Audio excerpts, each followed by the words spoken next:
فرمایا اس نے ایک بار رحمان اور رحیم کہا ہے، میں نے اس کی باپ کی قبر کو نور سے معمور فرما دیا ہے، نور سے بھر دی ہے قبر، برکت سے بھر دی ہے۔ اللہ کرے میرے بیٹے بھی قرآن پڑھے، اللہ کرے میری بیٹیاں بھی قرآن پڑھے، اللہ کرے ہم سب کی اولادیں قرآن پاک پڑھے۔ دیکھیں نا امام اعظم ابو حنیفہ رمضان میں 61 قرآن پاک پڑھتے تھے۔ کتنے؟ 60 ایک، اللہ اکبر۔ ایک قرآن پاک دن میں پڑھتے پورا، ایک رات کو پڑھتے، ایک تراویح میں پڑھتے۔ 61 قرآن پاک امام صاحب پڑھتے۔ آپ فرماتے میں نے چھوڑ دیے ہیں سارے وظیفے، میں صرف رسول اللہ کا قرآن پڑھتا ہوں۔ رمضان سارا قرآن پاک، سارا رمضان۔ اب تو عادت ہی نہیں رہی ہمیں قرآن پاک۔ اگر لوگ ناراض نہ ہو تو محفل نعت ہوتی ہے تو تلاوتیں کتنی ہوتی ہیں، اور نعتیں ہم نے ذوق ہی نہیں بنایا، ذوق ہی نہیں بنایا ہم نے تلاوت قرآن کا۔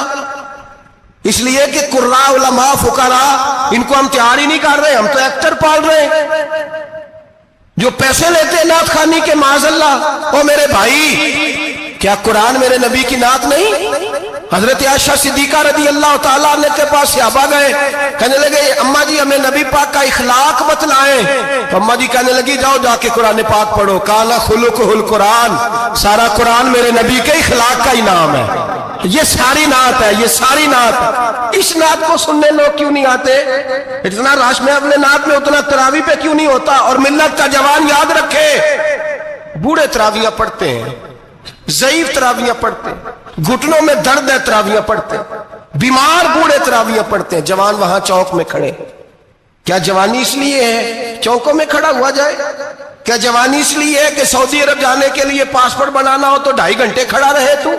شناختی کارڈ کے دفتر تو کھڑا رہے، پروٹیکٹر کے لیے کھڑا رہے، کافروں کے سامنے کاسا لیسی کرنے کے لیے تو کھڑا رہے، تو نوکری پہ جائے تو ساری رات کھڑا رہے، اور تو قرآن کے لیے کھڑا نہیں ہوتا؟ میرے محبوب نے فرمایا من قام ایمانا واحتسابا غفر له ما تقدم من ذنبه۔ فرمایا جو رمضان المبارک میں اللہ کی رضا کے لیے گناہوں کی معافی کے ارادے سے قیام کرے گا، راتوں کو عبادت کرے گا، اللہ اس کے پچھلے سارے گناہ معاف فرما دے گا۔ نوجوان ارادہ کریں، پروگرام بنائیں کہ انشاءاللہ قرآن پڑھنا بھی ہے، قرآن پڑھوانا بھی ہے، سننا بھی ہے، اور انشاءاللہ بولیے سننا بھی ہے اور پڑھنا بھی ہے اور پڑھانا بھی۔ ہمت کریں، دلیری کریں، آکے کھڑے تو ہو، اللہ توفیق عطا کرے گا۔ پہلی بات یہ کہ روزہ رکھیں، دوسری بات یہ کہ قرآن پاک کی تلاوت کریں، اور روزہ رکھیں تو روزے کے سارے حسن سمیت اسے رکھیں۔ نبی پاک نے فرمایا رمضان غمخاری کا مہینہ ہے، غمخاری کریں۔ ہمارے زمانے میں 2 قسم کی تکلیفیں ہیں۔ ایک تو غریب آدمی، اس کا حال یہ ہے کہ وہ مانگتے ہی گزارا کرنا چاہتا ہے، اس نے ہاتھ یوں کر لیا ہے تو اب اس کا یوں ہونے کو تیار نہیں۔ ضرورت اگر کسی آدمی کو کسی دروازے پہ لے جاتی ہے تو برا نہیں، لیکن سوال کا اپنے اوپر دروازہ کھول لینا یہ ٹھیک نہیں۔ فاقہ کشی پیدا کریں، حوصلہ پیدا کریں، تھوڑے پہ گزارا کرنا سیکھیں۔ غریبوں کو بھی اجازت نہیں کہ وہ نکل کھڑے ہوں میدان میں مانگنے کے لیے۔ ٹولیاں نکلتی ہیں رمضان میں، جتھے نکلتے ہیں خیرات کٹھی کرنے والے۔ بچیں، میرے نبی پاک صلی اللہ علیہ وسلم نے فرمایا جس نے بغیر ضرورت کے سوال کیا، جب قیامت کے دن آئے گا تو اس کے چہرے کے اوپر گوشت نہیں ہوگا، صرف ڈھانچہ ہی ہوگا۔ اتنی بھیانک صورت میں آئے، بغیر اشد ضرورت کے سوال نہ کر، کبھی سوال نہ کر۔ اور امیروں سے گزارش ہے کہ رمضان ہمدردی کا مہینہ ہے، ہمدردی کریں تو سامنے والے کی عزت کا بھی خیال کریں۔ یہ بات درست ہے کہ غریب سیاڑا نہیں ہوتا، اس لیے کہ جس کی جیب میں پیسے نہیں ہوتے بھائی اسے عقل بھی نہیں ہوتی، جس کے گھر کار نہیں ہوتی اسے چلانے کا طریقہ، جس کے گھر اوون نہیں ہوتا اسے چلانے کا طریقہ بھی نہیں آتا، جس کے گھر میں چیزیں ہوتی ہیں اسے چلانا بھی آ جاتا ہے، جدے گھر دانے اودے کملے بھی اس کے سیانے ہو جاتے ہیں۔ تو چودھری صاحب، سیٹھ صاحب، نواب صاحب آٹا تقسیم کرتے ہیں، کھڑے ہو کے فوٹو کھچاتے ہیں، فیس بک پہ دیتے ہیں، اور ایک آٹے کا تھیلا اور 10 اخباروں میں فوٹو۔ اللہ سے ڈریں، رمضان ہمدردی کا مہینہ، ہمدردی کا۔ غریب کو دیں تو اس کی عزت کو رسوا نہ کریں۔ میرے نبی پاک علیہ السلام